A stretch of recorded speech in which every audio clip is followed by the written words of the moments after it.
হয়ে গেছে পলি মাছ সাতছড়া দিয়ে রান্না।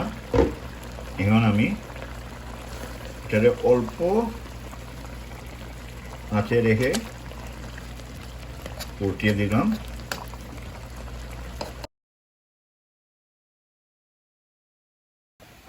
আমি সিলেটি সাতকরা দিয়ে পলি মাছ রান্না করব। তার জন্য প্রথম আমি হাঁড়ির মধ্যে তেল দিলাম, তেল দিয়ে এখন আমি রসুন দিলাম। রসুন দিয়ে কিছুক্ষণ রসুন মাথার মধ্যে আমি পেঁয়াজ কুচি করে রাখতে পেঁয়াজ দিয়ে দিলাম।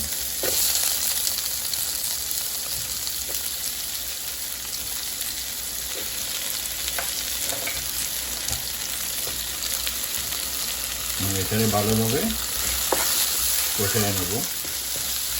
তারপর এটার মধ্যে হলুদ, মরিচ,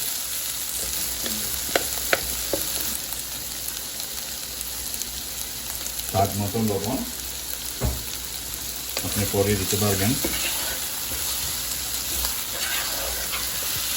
হলুদ বাটা 1 চা চামচ দিয়ে দিলাম। রসুন বাটা 2 চা চামচ দিলাম। ধনিয়ার গুঁড়া হাফ টিস্পুন, মরিচের গুঁড়া 2 টেবিল স্পুন।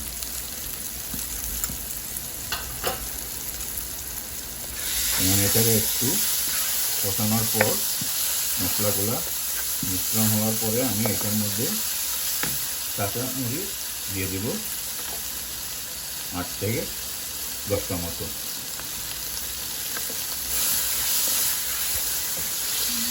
এখন আমি এটাকে পানি দিয়ে কিছুক্ষণ এটার মধ্যে আমি পানি দিয়ে দিব মশলাটা সুন্দরভাবে কষানোর জন্য।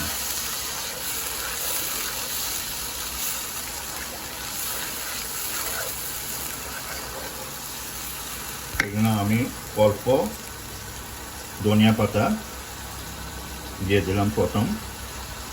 তারপর ওটার মধ্যে আমি সাতকরা কুচি করে রাখছি কয়েক টুকরা দিয়ে দিলাম।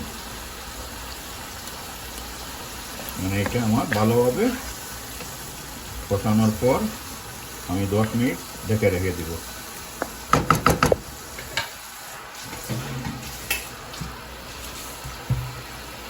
এটা আমি ঢেকে রেখে দিলাম 10 মিনিট।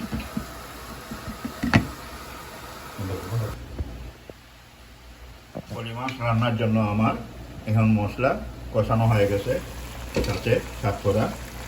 এখন আমি এটার মধ্যে পলি মাছ দিব। আমি পলি মাছ 2টা পলি মাছে 4 ভাগ করে দিয়ে দিব। মাছগুলো অনেক বড় বড়।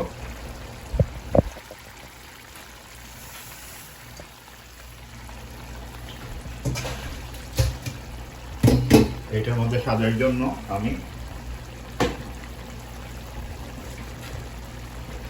অল্প পরিমাণ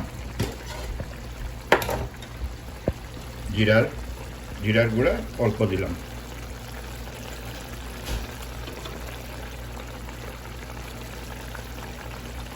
অল্প জিরার গুঁড়া দিয়ে দিলাম।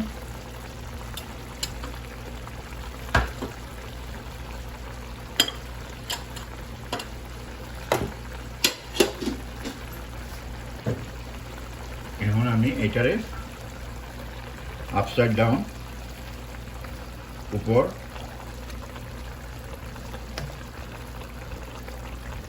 আপসাইড ডাউন করে দিয়ে দিব মশলাটা সুন্দরভাবে লাগার জন্য।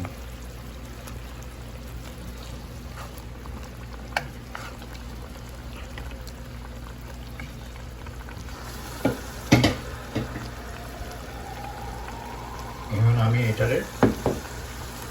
এটার উপরে ধনিয়া পাতা দিব।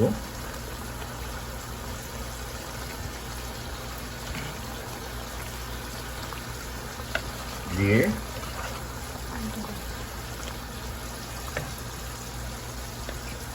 অল্প কিছুক্ষণ আমি কষিয়ে নিলাম। তার মধ্যে আমি গরম পানি করে রেখেছি, পরিমাণ মতো গরম পানি দিয়ে আমি এটা রেখে দিব 20 মিনিটের মতো।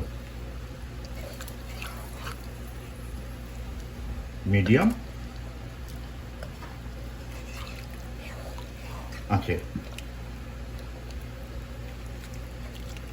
সাতকরা দিয়ে পলি মাছ একবার খেয়ে দেখবেন, খুব মজার স্বাদ। এটা আমাদের সিলেটের ঐতিহ্যবাহী সাতকরা দিয়ে পলি মাছ রান্না।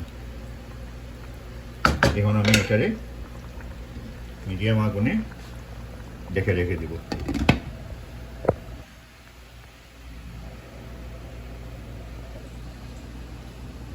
আমার 20 মিনিট হয়ে গেছে পলি মাছ সাতকরা দিয়ে রান্না। এখন আমি এটারে অল্প আঁচে রেখে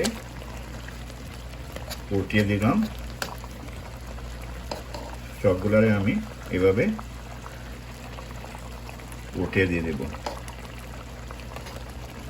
দিয়ে উপরে কষানো ঝোলগুলা দিয়ে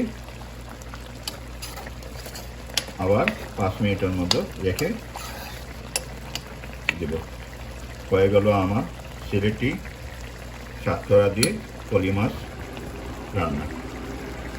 খেয়ে দেখবেন, খুব মজার একটা রেসিপি। এটা আমাদের সিলেটের ঐতিহ্যবাহী সাতকরা পলি মাছ রান্না। একবার খেয়ে দেন, কিরকম হলো আমার রান্না। লাইক শেয়ার করে আপনারা কমেন্টে আপনাদের সুন্দর মতামত দিয়ে যাবেন। ধন্যবাদ।